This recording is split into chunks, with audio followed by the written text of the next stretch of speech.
నమస్తే అందరికీ welcome to my channel. Lakshmidevi కటాక్షం పొందాలంటే చేయకూడని 10 పనులు.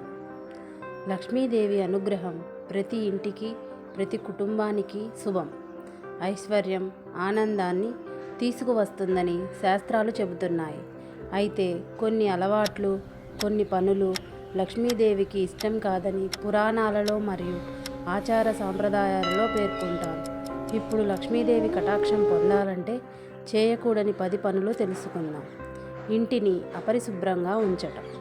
చెత్త, దుమ్ము, చిందరవందరగా ఉన్న ఇల్లు లక్ష్మీదేవికి ఇష్టం కాదని అంటారు. శుభ్రత ఉన్న చోటే లక్ష్మీదేవి నివసిస్తుందని విశ్వాసం. సూర్యోదయం తర్వాత ఎక్కువసేపు నిద్రపోవడం, ముఖ్యంగా అలవాటుగా ఆలస్యంగా లేవడం దారిద్ర్యానికి కారణమవుతుందని పెద్దలు చెబుతారు. సాయంత్రం దీపం వెలిగించకపోవడం.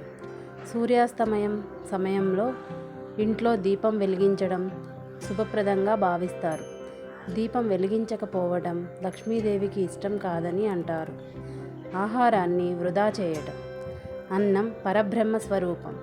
ఆహారాన్ని నిర్లక్ష్యంగా పారేయడం లేదా వృధా చేయడం మంచిది కాదని శాస్త్రాలు చెబుతున్నాయి. పెద్దలను అవమానించడం. తల్లిదండ్రులు, గురువులు, వృద్ధులను గౌరవించని ఇంట్లో శుభ ఫలితాలు తగ్గుతాయని విశ్వాసం.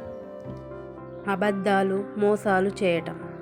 ధర్మానికి విరుద్ధంగా సంపాదించిన ధనం నిలవదని, అలాంటి సంపదపై లక్ష్మీదేవి అనుగ్రహం ఉండదని అంటారు. దానం చేయకపోవటం. సామర్థ్యానికి తగ్గట్టు దానం, అన్నదానం, సహాయం చేయడం పుణ్యకార్యం. పిసినారితనం లక్ష్మీ కటాక్షాన్ని తగ్గిస్తుందని విశ్వాసం. పూజా స్థలాన్ని నిర్లక్ష్యం చేయడం. దేవాలయం లేదా ఇంటి పూజ గదిని అపరిశుభ్రంగా ఉంచడం మంచిది కాదు.